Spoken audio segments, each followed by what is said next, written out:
ನಮಸ್ಕಾರ, ನೀವು ನೋಡ್ತಾ ಇದ್ದೀರಾ ಮಾಹಿತಿ ಕೇಂದ್ರ ಯೂಟ್ಯೂಬ್ ಚಾನೆಲ್. ಕನ್ನಡ ಸಾಹಿತ್ಯ ಲೋಕದ ದಿಗ್ಗಜ ಕಾದಂಬರಿಕಾರ ಡಾಕ್ಟರ್ ಎಸ್.ಎಲ್. ಭೈರಪ್ಪ ಅವರ ನಿಧನದ ನಂತರ ಅವರು ಬರೆದಿರುವಂತಹ ವೀಲ್ ಇದೀಗ ಭಾರಿ ಚರ್ಚೆಗೆ ಕಾರಣವಾಗಿದೆ. ವೈರಲ್ ಆಗಿರುವಂತಹ ವೀಲ್ ಪ್ರಕಾರ ಭೈರಪ್ಪನವರು ತಮ್ಮ ಅಂತ್ಯಕ್ರಿಯೆ ವಿಧಿವಿಧಾನಗಳನ್ನ ತಮ್ಮ ಇಬ್ಬರು ಪುತ್ರರ ಬದಲಿಗೆ ತಮ್ಮ ಮಗಳಂತಿರುವ ಲೇಖಕಿ ಸಹನಾ ವಿಜಯಕುಮಾರ್ ಅವರು ನೆರವೇರಿಸಬೇಕು ಅಂತ ಹೇಳಿ ಸ್ಪಷ್ಟವಾಗಿ ಉಲ್ಲೇಖಿಸಿದ್ದಾರಂತೆ. ಹಾಗಾದ್ರೆ ಅವರು ತಮ್ಮ ವೀಲ್ ನಲ್ಲಿ ಏನ್ ಬರೆದಿದ್ದಾರೆ ಅಂತ ತಿಳಿಯಲು ವಿಡಿಯೋವನ್ನ ಕಂಪ್ಲೀಟ್ ಆಗಿ ವಾಚ್ ಮಾಡಿ. ಹಿರಿಯ ಕಾದಂಬರಿಕಾರರು ತಮ್ಮ ಕೊನೆಯ ದಿನಗಳಲ್ಲಿ ಮಾಡಿರುವಂತಹ ವೀಲ್ ನ ಪ್ರಮುಖ ಅಂಶಗಳು ಇದೀಗ ಕೌಟುಂಬಿಕ ಕಲಹದತ್ತ ಬೆರಳು ಮಾಡಿವೆ ಅಂತ ಹೇಳಲಾಗ್ತಾ ಇದೆ. ತಮ್ಮ ಇಬ್ಬರು ಪುತ್ರರಾದ ಉದಯ್ ಶಂಕರ್ ಮತ್ತೆ ರವಿಶಂಕರ್ ಅವರು ಯಾವುದೇ ಕಾರಣಕ್ಕೂ ತಮ್ಮ ಪಾರ್ಥಿವ ಶರೀರದ ಅಂತ್ಯ ಸಂಸ್ಕಾರವನ್ನು ನೆರವೇರಿಸುವಂತಿಲ್ಲ ಅಂತ ಹೇಳಿ ಭೈರಪ್ಪನವರು ಉಲ್ಲೇಖಿಸಿದ್ದಾರೆ ಅಂತ ಹೇಳಲಾಗ್ತಾ ಇದೆ. ನನ್ನ ಮಗಳಂತಿರುವ ಲೇಖಕಿ ಸಹನಾ ವಿಜಯಕುಮಾರ್ ಅವರಿಗೆ ಹಿಂದೂ ಧರ್ಮಶಾಸ್ತ್ರದ ಪ್ರಕಾರ ಅಂತ್ಯಕ್ರಿಯೆಗಳನ್ನು ನೆರವೇರಿಸಲು ಅಧಿಕಾರವನ್ನು ನೀಡಲಾಗಿದೆ. ವೀಲ್ ನ ತಿದ್ದುಪಡಿಯಲ್ಲಿ ಮಗ ಉದಯ್ ಶಂಕರ್ ಅವರಿಗೆ ನೀಡಿದ್ದ 5 ಲಕ್ಷ ಕೊಡುಗೆಯನ್ನು ಕೂಡ ರದ್ದುಪಡಿಸಿದ್ದಾರೆ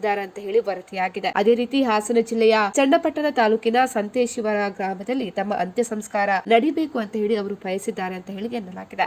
ಇನ್ನು ಭೈರಪ್ಪನವರ ಪಾರ್ಥಿವ ಶರೀರವನ್ನ ಮೈಸೂರಿನ ಕಲಾಮಂದಿರದ ಬಳಿ ಸಾರ್ವಜನಿಕ ದರ್ಶನಕ್ಕೆ ಇರಿಸಿದಾಗ ಈ ವೀಲ್ ಕುರಿತು ಗೊಂದಲದ ವಾತಾವರಣ ನಿರ್ಮಾಣವಾಗಿತ್ತು.